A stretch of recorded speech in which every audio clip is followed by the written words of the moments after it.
Hey, sports fans, Larry Eater here, Conversations with Larry. This is the daily review of the World Outdoor Athletics Championships. It's the 20th World Outdoor Athletics Championships held in Tokyo, Japan from September 13th through the 21st.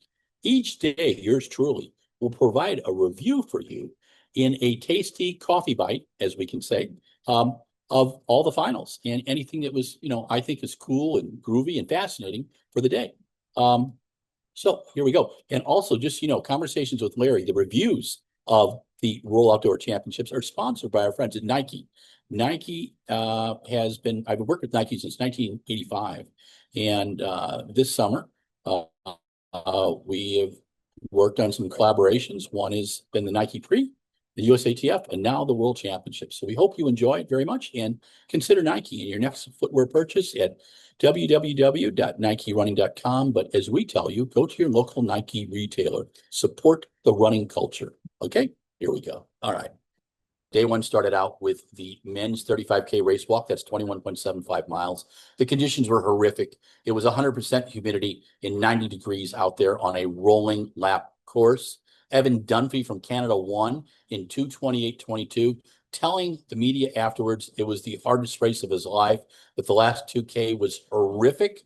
Gary Morgan, Mr. Ubiquitous, one of our friends from Michigan Runner, said that he didn't think that Evan was going to be able to finish. In second place was Cal Bonfim from Brazil, 2:28.55. And in third place, the first medal for Japan, Hayato Katsuki, 2:29.16 for that tough 21.75 miles. Now let's go to the women's race. The women's race was won by Spanish superstar Maria Perez, 2:39.01. Antonella Palmisano gave Italy its first medal in 2:44.24. And the Italians love the race walk. In third place, Paula Milena Torres, 2:42.44, her national record. She was only 20 seconds behind, and she's from Ecuador. And South America has some great race walkers, especially women race walkers. Now, let's talk about the women in first, American women, because there's no American men in the walk. Maria Michka Coffey, an American icon, 3:05.02 for a seasonal best in 22nd place. Next was Miranda Melville from the U.S. in 30th place, 3:12.07. And the third woman race walker was Katie Burnett in 3:14.13. The men and women walked the same distance, 21.75 miles, or 35 kilometers, excuse me. So 21.75 miles, 35 kilometers, because so many Americans don't know what the metric system is. But it is the one thing that is telling, and whether it's Celsius or Fahrenheit, it's hot as hell here, and the humidity is what's beating the hell out of athletes. This was our coverage of the race walks. The other finals on the first day, let's get to those. Well, the men's shot put. So here was the thing going into the men's shot put. Ryan Crouser is the world record holder indoor and out. Ryan Crouser is a massive human being, but he's also one of the nicest human beings that I know. Wonderful interviews, always thoughtful interviews. And please check out the interview I have up on Facebook, Instagram, and Twitter with from the mix zone with our friend Ryan after his shot put gold. But in the shot put, his first throw of the year, I'm not making this up, his first throw of the year was put him in second place in the qualifying behind Adam Piperi. And then in the qualifying B, it was Tom Walsh, who has won medals in virtually every World Championship final he's been in. He's a London world champion.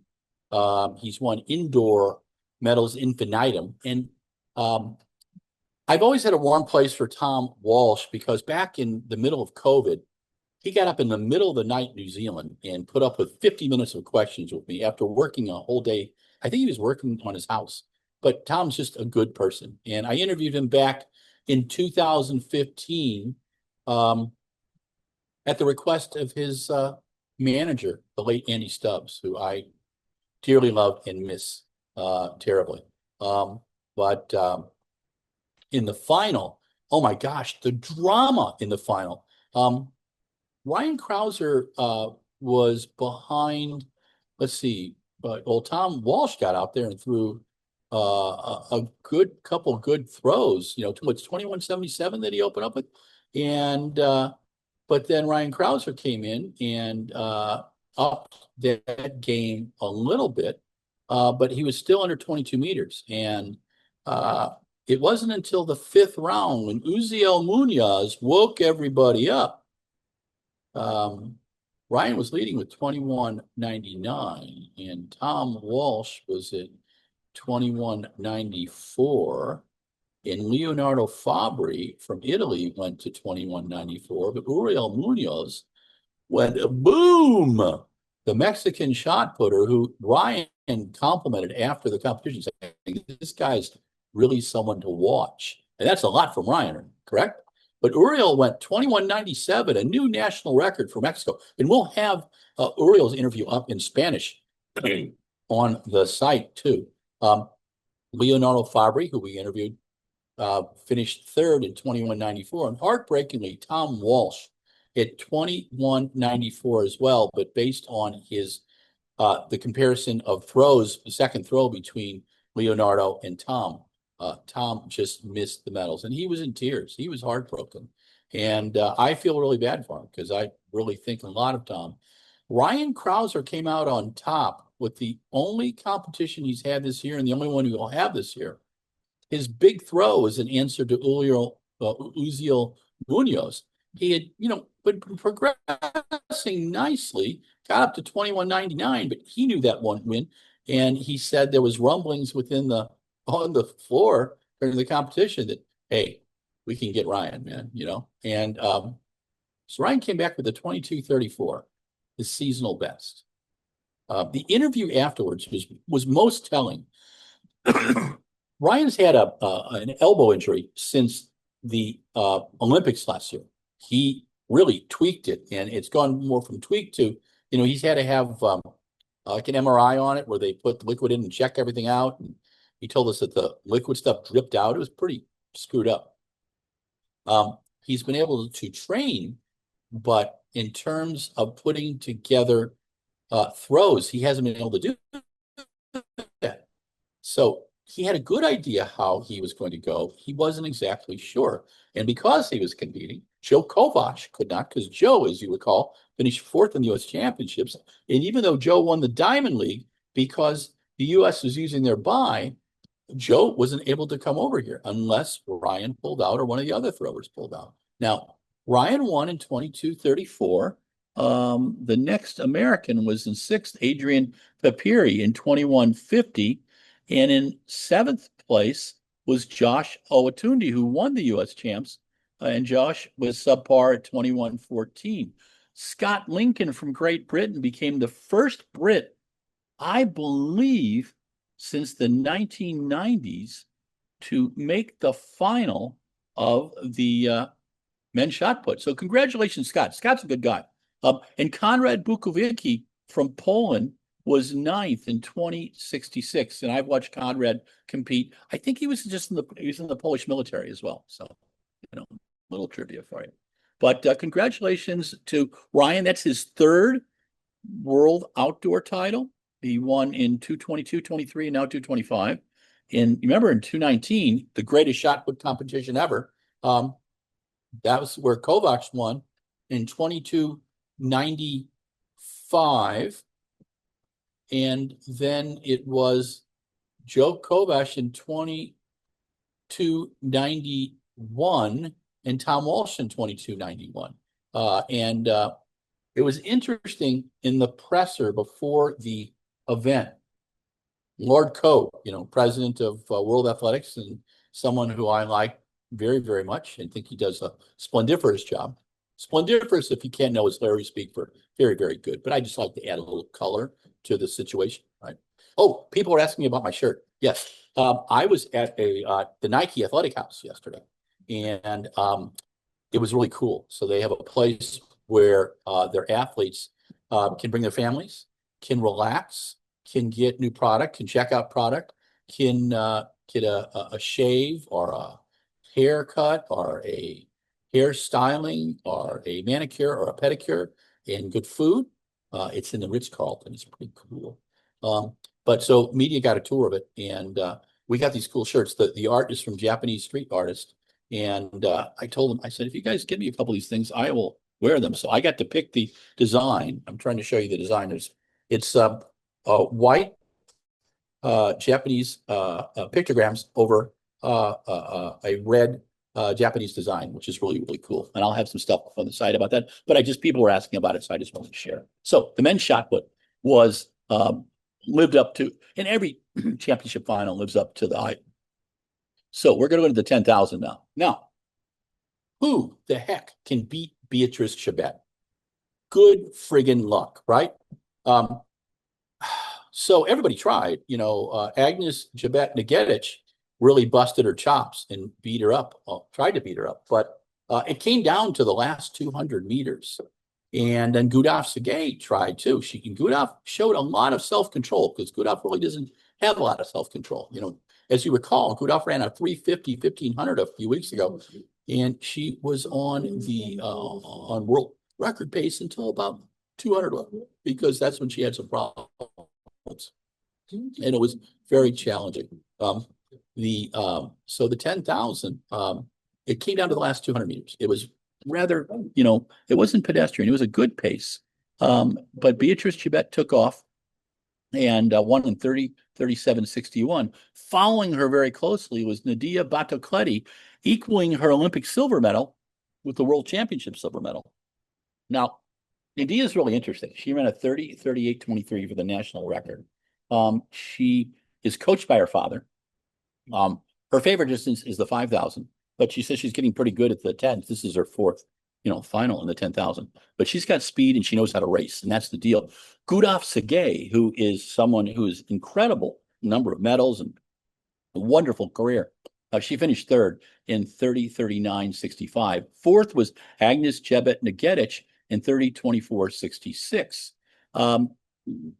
Let me give you the American finish. Well, Australia's Lauren Ryan was ninth in 31:27:78, which is pretty darn good. Megan Keith was 10th from Great Britain in 31:33:85.